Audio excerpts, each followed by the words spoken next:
I'm an Italian soldier, an Alpino, just came back from my mission in Afghanistan. I was deployed in a military base in Balabayuk, in Herat region.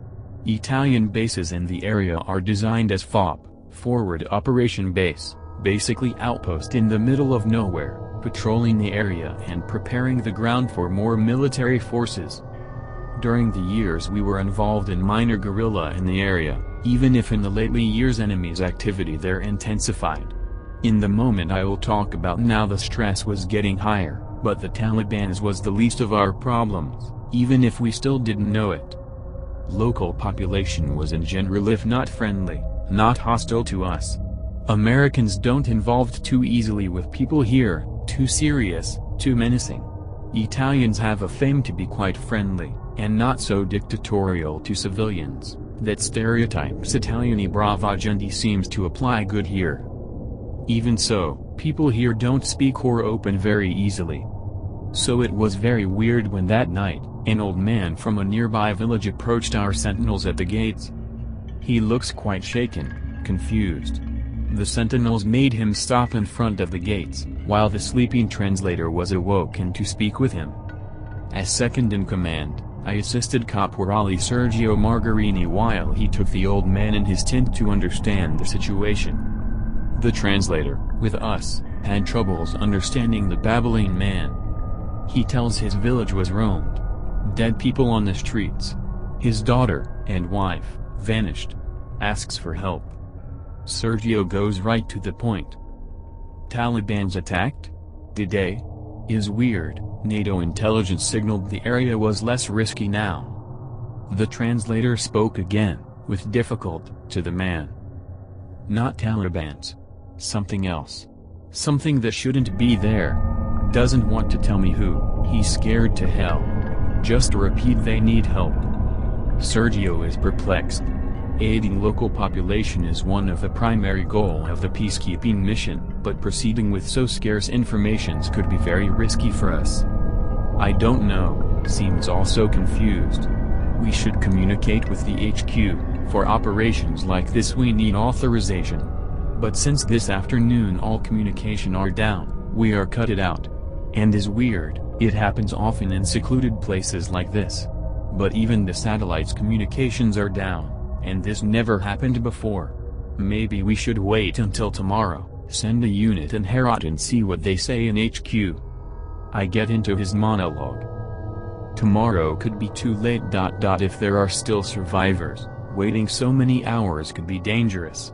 If this man came here by foot, the village can't be too distant. An expedition could clear the situation. He thinks a bit, lost in his thoughts. You're right, after all. Waiting could only cost more civilian loss. Vincenzoni, wake up the others. You head to the village, now. The dirt road was dark, and the three Lints went as fastest as the terrain condition allowed them to do. The old man stayed at the base, too exhausted to even move. Following the indication on the map, and without the assistance of the GPS, it took us a solid half an hour to get there, considering we got lost a pair of times before arriving. The village was on a low hill. Everything dark, the lenses barely illuminated the small streets of it. Upon entering the area, we could not see any signs of life. A lot of doors were open, but no proof of fight, or shooting. Nothing. An unreal silence enveloped the place, while even the nature was too scared to make some noise. Tenente Aldo Bassoni and I were the first to get off the vehicles, giving order to the troops. 10 men in total, plus the two of us. First order was to inspect the houses in team of 4. The 3 unit checked every home, and no fucking people inside. An entire village, vanished in the air. While inspecting the last houses, one of the men, Ferrero, called me inside one of them. I think we got something here. As I enter the poor house, in the basically only room of it, I see a freezing image. A child, opened from neck to the waist, insides all around the floor. No signs of the head, but a sign of biting on the top of the neck. By an incredible huge jaw. Legs visibly broken. One of the men goes out to puke. Madonna, what in the fucking world did this? It was De Filippi, a carabiniere from Naples that during his service witnessed corpses left behind by the Camorra. Never seen anything like this, never after Taliban's attacks. Ferrero finished to inspect the houses and regroup in the village square. Outside the house, I'm trying to recap the situation with the troops. But even before speaking, I notice something is wrong. I can't understand what at first, then I realize. They are 11. Bissoni next to me. I mentally recount them. 11. The only light source is offered by the flashlight on the helmet, so I take out a bigger one from my pocket. I whisper in Bissoni's ear. There is one more, and you know is not possible. Help me recognize them. I order them to stay still, without telling the reason. They are nervous now. I point my flashlight directly to their faces.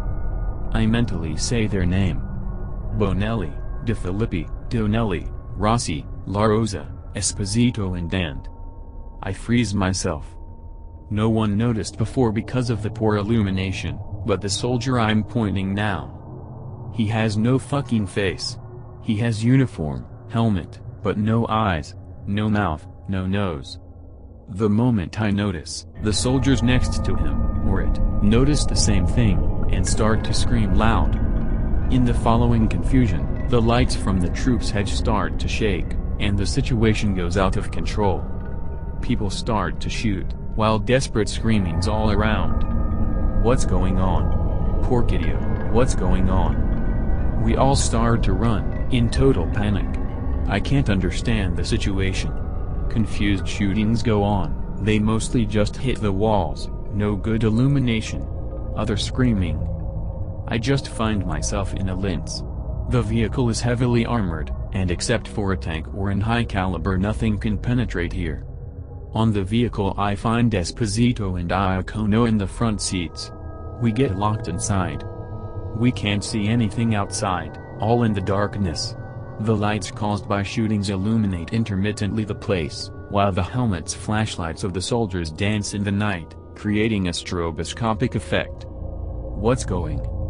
Iacono stares at me, looking for an answer I can't give. I don't know Marco. In the tension, I call him by his name. I don't know. Diacane. I don't see anything. We must stay inside here. Esposito, start the fucking engine. We must illuminate the area. Esposito isn't hearing me. He's praying, in Neapolitan dialect, and I understand almost nothing. Esposito speak damn Italian, I can't understand you. Esposito. He's catatonic. He saw the no face directly before the mess would start, and just couldn't stand it.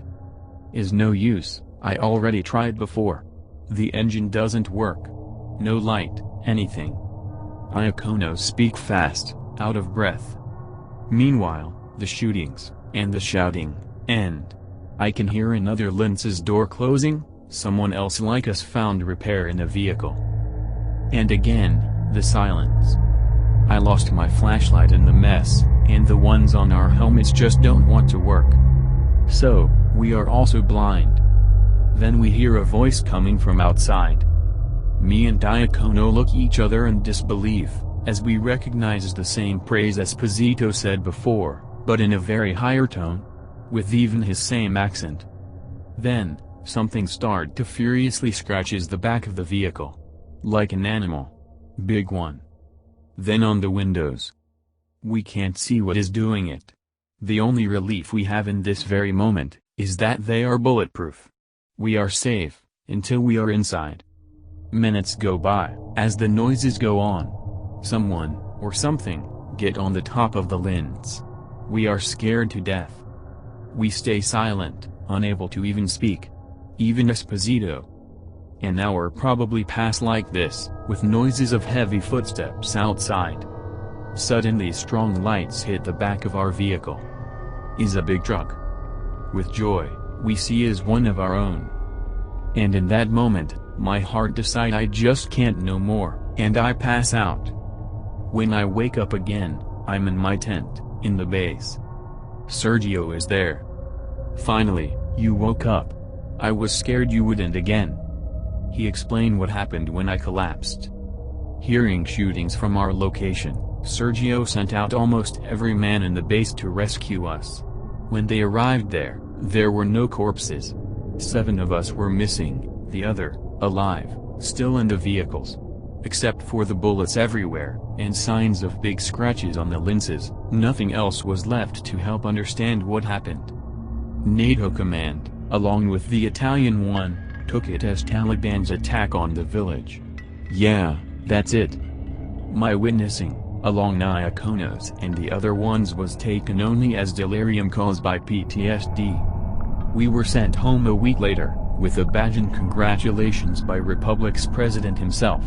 The first month here, we were hospitalized for psychological rehab. Esposito hanged himself in his room. Sometimes I still call Iacono. He's the only one I speak about all of this.